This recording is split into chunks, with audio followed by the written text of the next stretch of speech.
1교시 주제는요. 헷갈리기 쉬운 비만과 부종입니다. 인제대학교 상계백병원 가정의학과 박현아 교수의 강연입니다. 한 40대 여성분이 전신이 다 부었다고 찾아오셨어요. 체중도 그냥 4kg가 늘어났대요. 그 정도 되면은 혹시 안에 어떤 숨어있는 병은 없는지 굉장히 걱정을 하게 됩니다.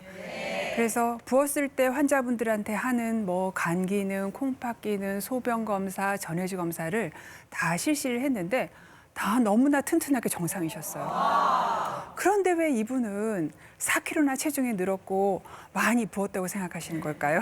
짐작하시겠지만 사실 알고 보니까 부은 게 아니고 살이 찌신 거예요. 갑자기 체중이 막 늘면 이걸 내 살이라고 받아들이지 못해서 부었다고 생각하셔서 병원을 오시는 분이 꽤 많습니다. 이게 웃을 일이 아니에요. 내 얘기라고 생각해 보세요. 맞아. 아니 근데 이거 헷갈려요. 이게 부은 건지 진짜 살찐 건지 이게 모를 때가 많거든요. 나 근데 부은 거로 치고 싶고. 사실 의사인 저도 환자분을 딱 봐서 부은 건지 살찐 건지 단번에 알 수는 없는데요. 아주 간단한 테스트로 확인할 수 있는 방법을 알려드리겠습니다. 아무것도 안 필요하고요. 손가락만 있으면 됩니다. 자, 엄지나 검지손가락으로요. 정강이 앞부분을 한 2, 3초 정도 살짝 눌러보시면 됩니다. 살짝보다는 좀 꾹 더 눌러보시면 좋은데요. 어디냐면 정강이가 여기 부딪히면 굉장히 아픈 데 있죠. 눌러보시고 손을 딱 띄고 난 다음에 어떤지를 한번 보시는 거예요. 자료 화면을 보시면은 만약에 이게 살이 찐 거라면 많이 눌려지지도 않고 눌렸던 흔적도 금세 없어져요. 근데 이게 부은 거라면 눌린 흔적이 꽤 오래 오목하게 패여서 남아 있습니다. 이렇게 부종 때문에 우리가 눌렀을 때 그 자리가 오목하게 들어가는 것을 오목부종이라고 합니다. 제가 이제 정강이를 말씀드렸지만은 이렇게 뭔가 받침대가 있을 만한 데 있는 피부들은 다 눌러볼 수 있어서 사진과 같이 발등도 괜찮고요. 그 옆에 복숭아뼈 부분을 눌러보셔도 쉽게 부종이 있는지 없는지를 알 수가 있습니다. 저는 온몸을 눌러봤는데 살찐 게 많네요. 지금. 네, 살이 찌면 탄력이 있어서 사실 좀 잘 들어가지 않는 면이 있습니다. 자, 우리가 이런 얘기 많이 듣고 해요. 이거 부었었는데 살이 됐다라고. 그러니까 오늘 제가 팩트 체크 하겠다 그랬죠. 정말 부기가 살이 될 수 있을까 한번 따져보도록 하겠습니다. 궁금해요, 네. 예. 자, 붓는다는 건 조직에 필요 이상의 수분이 쌓여 있다는 뜻이에요. 그러니까 부었을 때 튀어나오게 하는 거는 물입니다. 근데 지방, 체지방. 요거는 살이 찐 거는 체지방이 쌓여 있는 거예요. 그러면 부기가 살이 되려면 우리 몸에서 무슨 일이 있어야 되냐면요. 물이 지방이 돼야 돼요. 이거 연금술 쓰지 않고서는 쉽지 않겠군요. 네, 가능하지 않아요. 자, 그럼에도 불구하고 우리는 왜 계속 살찐 것과 부은 걸 헷갈리게 되냐면요. 이 사이에 공통점이 있습니다. 그게 바로 염분인 소금입니다. 자, 아나운서님도 말씀하셨지만 라면 먹고 자고 일어난 경험 우리 다 모든 분들이 다 갖고 있죠. 이만하게 되는 퉁퉁 경우. 붓죠. 너무 부어서 어떤 분들은 막 주름살도 펴질 만큼 붓는 분들이 있어요. 없던 쌍꺼풀이 생기기도 하고 사라지기도 하고 없어지기도 하고. 그런 건 아주 좋네. 다 경험을 하셨을 건데요. 그럼 왜 내가 짜게 먹으면 붓냐면요. 짠 음식을 통해서 소금이 내 몸에 많이 들어오면은 이 짠 음식이 삼투압을 일으켜서 물을 꽉 잡아당겨서 소변으로 나가지 못하게 해요. 그래서 땡글땡글 붓다가 다음날 내가 활동을 하게 되면은 다시 소금과 물이 바깥으로 나가면서 부기가 빠지는 거죠. 그런데요, 이 짠 음식은요, 우리한테 붓게만, 그러니까 부종만 일으키지 않고 또 비만도 일으킵니다. 짠 음식이 어떻게 비만을 일으키냐면요. 음식이 짜서 자극적이면 이게 식욕을 자극하기 때문에 사람이 많이 먹도록 되어 있습니다. 더 먹게 되는군요. 네. 먹는데 일가견이 있어서 아무 데도 들어가지 않는 피부를 가지고 계신 우리 최 반장님께 맛있는 음식인데요. 퀴즈입니다. 음식 퀴즈. 네. 굉장히 맛있어서 별명이 밥도둑이에요. 밥도둑. 그것이 무엇일까요? 거기 답이 많은데. 일단 간장게장, 어리굴젓. 명란젓 밥 비벼 먹어도 맛있네. 네. 퍼스트 픽인, 첫 번째 픽인 간장게장에 대해서 말씀드리겠습니다. 사실 장이 간장게장 들어가네, 이렇게 한 접시 있으면 여러분 흰쌀밥 한두 그릇 먹는 거 어려운 일 아니죠. 어우, 예. 진짜 맛있어서 그런데요. 또 다른 원인은 이게 간장게장이 간장에 절여놨기 때문에 짜서도 원인이 됩니다. 짜기 때문에 많이 먹게 또 하는 면도 있거든요. 실제로 이것은 연구에도 증명이 돼 있는데요. 소금을 왜 우리 티스푼 반 정도, 그게 한 2.5g 정도 됩니다. 요거를 더 먹게 되면은요. 체중이 무려 2kg가 늘고 허리는 반인치가 증가되고 와. 비만 위험도는 26%나 증가한다고 되어 있습니다. 소금 요만큼 먹었는데요. 네, 요거를 매일 더 먹게 아, 됩니다. 네. 우리가 비만의 주범이라고 하는 음식들이 있어요. 패스트푸드, 가공식품, 외식. 이것들이 좀 칼로리가 높은 음식이라는 그런 공통점도 있지만 또 다른 공통점은 또 굉장히 짠 음식들입니다. 그렇기 때문에 짠 음식은요. 우리가 살만 찌게 하는 것이 아니고 붓기만 하게 하는 것이 아니라 살도 같이 찌게 하는 이런 현상을 같이 만들게 됩니다. 그래서 제가 아까 팩트체크에서 틀렸다고 얘기한 붓기가 살이 됐다. 요 말은 틀린 말이지만 우리를 붓게 하는 음식은 동시에 우리를 살찌게 하는 음식이다. 이렇게 얘기를 하면은 맞는 말이 됩니다.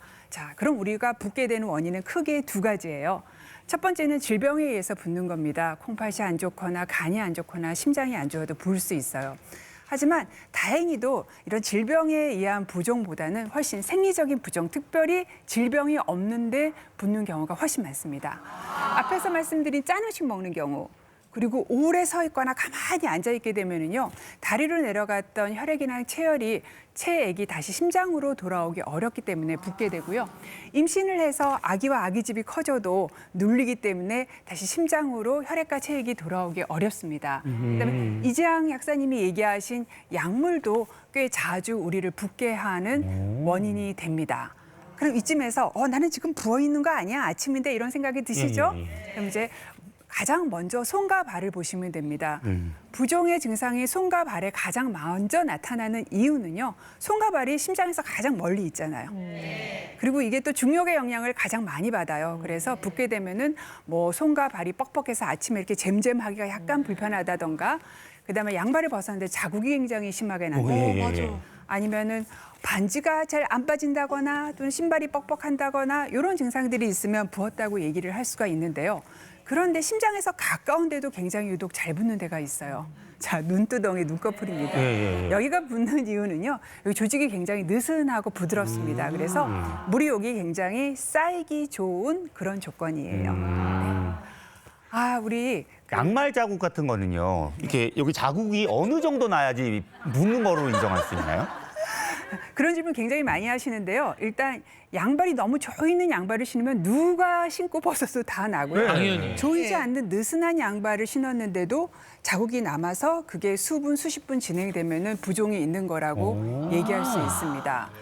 자, 우리가 생리적인 부종은 대부분 시간이 지나면 저절로 괜찮아집니다. 그리고 또 좋아졌다, 괜찮아졌다, 좀 생겼다, 괜찮았다 하면은 대부분의 경우는 생리적인 부종이에요. 그런데 부종이 생겼는데 점점 심해져요. 그런 경우는 꼭 병원을 가셔야 되는데 하루를 기준으로 하면 체중이 1kg 이상 차이가 나고 일주일을 기준으로 하면 2kg 정도 체중이 늘었다 그러면 반드시 이거는 병원을 꼭 가야 되는 부종일 가능성, 그 질병에 의한 부종일 가능성이 높습니다. 그럼 이제 제가 올겨울 어떻게 부종 없이 건강하게 보내는지 말씀을 드려야죠. 자, 그래서 제가 또 오늘도 또 맡기는 싫지만 꼭 해야 되는 잔소리꾼 역할을 또 제가 하겠습니다. 첫 번째, 뭐니 해도 가장 중요한 건요. 싱겁게 먹기입니다. 싱겁게 먹기. 우리나라 분들은 내가 먹어야 될 소금 양의 한 2배 정도를 먹고 있습니다. 근데 부종이 있으면 권장량인 5, 6g보다 조금 더 낮게 드셔야 되거든요. 근데 이게 사실 안 쉬워요. 아유, 그러니까요. 이게 사실은 국 같은 거 끓일 때 보면은 소금 같은 거 이렇게 뿌리다가 간 보고 더 뿌리고 확 뿌리게 맞아요, 되거든요. 맞아요. 예. 그래서 뜨거울 때는 원래 간을 보시면 음식이 너무 짜집니다. 환자분한테도 저염식을 얘기를 하면 그거를 어떻게 해요 하고 실제로 저염식을 시키면은 너무 입맛이 떨어져서 살이 빠져서 오시는 분도 있어요. 쉬운 팁을 알려드리면요. 집에 있는 밥상에서 숟가락을 빼세요. 젓가락만 사용하세요. 그 말은 국물 음식을 빼란 뜻입니다. 웬만하면 국을 먹지 말아라. 국, 찌개, 탕, 그다음에 또 맛있어 하는 국수, 국수도? 그리고 라면까지. 국을 먹어도 건더기 중심으로 먹으란 네, 그렇습니다. 말씀이시네요. 왜냐하면 우리가 먹는 염분의 되게 많은 부분이 바로 그 국물에서 와요. 자, 라면을 하나 먹으면요, 내가 하루 먹을 수 있는 염분을 다 먹는 거고요. 짬뽕을 한 그릇 드시면 이틀치를 드시는 겁니다. 자, 그래서 가장 쉽게 할 수 있는 거는 젓가락만 사용해서 밥 먹기. 맞습니다. 그다음에 이제 두 번째 하셔야 될 거는 탄수화물 많이 드시는 분은 탄수화물 좀 줄이시고 단백질을 올리셔야 돼요. 이유는요, 탄수화물은 좀 우리를 붓게 하는 영양소고 단백질은 이 물을 꽉 혈관으로 잡아당겨서 부종을 방지하는 항부종 영양소이기 때문입니다. 내가 너무 탄수화물을 많이 먹지 않는지 한번 보시는 필요가 있고, 세 번째는 다리를 많이 움직이셔야 돼요. 근데 오늘 너무 추워서 바깥에 나가서 걷기 어려우시죠? 그래서 집안에서 간단하게 할 수 있는 운동을 하나 알려드릴게요. 그게 바로 까치발 들기, 발뒤꿈치 들기 운동인데요. 자, 일단 다리를 내 어깨 넓이만큼 이렇게 살짝 벌려주세요.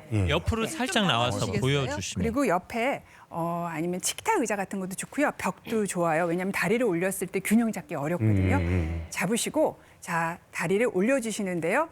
끝까지 올려주세요. 그리고 내리시는데 바닥 닿지 말고 다시 올려주세요. 내렸다 올렸다를 하시면은 이게 혈액순환에도 도움이 되지만은 만져보시면 다리 근육이 수축하고 있는 거를 알 수가 있어요. 자, 요거를 해보시는데 이게 어디 기다릴 때 하기가 되게 좋아요. 엘리베이터에서 기다릴 때 또는 지하철에서 손잡이 잡고. 근데 그때 이렇게 많이 들면 좀 약간 남사스럽잖아요. 요럴 때는 발뒤꿈치는 1, 2인치만 들어도 충분한 효과를 볼 수 있으니까 살짝 들어 올렸다 내렸다 이렇게 하시면 됩니다. 제가 이제 마무리할 시간이 되었는데요. 자, 우리 몸의 대부분은 물입니다. 근데 우리는 항상 체지방과 근육에만 신경을 써요. 물도 건강한 양을 유지하기 위해서 겨울이라고 너무 물을 안 드시면은 부족할 수가 있고, 또 물의 건강한 양을 유지하기 위해서 좀 짜게 드시고, 그다음에 내 몸의 물이 잘 순환할 수 있도록 방금 알려드린 다리 운동 열심히 해주셔서 올겨울 건강하게 보내시길 바랍니다. 그 인바디 검진표에 나오는 체수분 양도 신경을 써야 된다는 말씀이시네요. 그러면. 네, 사실은 그 검사를 하면은 수분의 양이 적절한지 또는 어느 부분에 많은지 알 수는 있지만 우리가 일상생활에서 병원이나 가야 할 수 있는 검사이기 그렇죠. 때문에 일상생활에서는 알려드린 방법들을 보시는 게 더 먼저 알아챌 수 있습니다. 네.